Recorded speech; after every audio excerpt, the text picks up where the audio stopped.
Ayan, naglalaba ako dyan. Nagwa-washing ng mga labahan ko. Dinala ko kasi yung labahan galing Maynila dito sa bahay kasi mas maigi pa dito maglaba.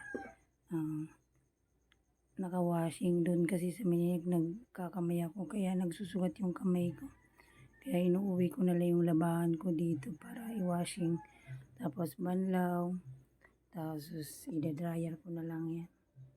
Para hindi naman ako mapagod. Pagod ka lang maghapon nakatayo.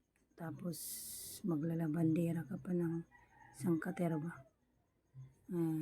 Ayan, ginagawa ko. Tinadaan ko na lang siya washing dyan mga langga.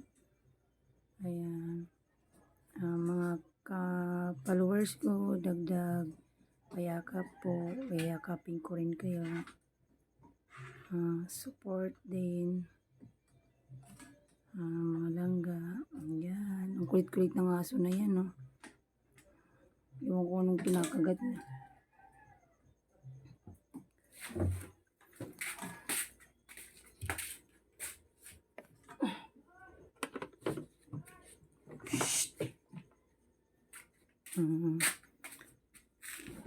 Ayan. Pinukusan ko siya. Tinatawag ko yan kanina panda. Kulit-kulit. Ayan. Hanggang dito na lang po mga langga.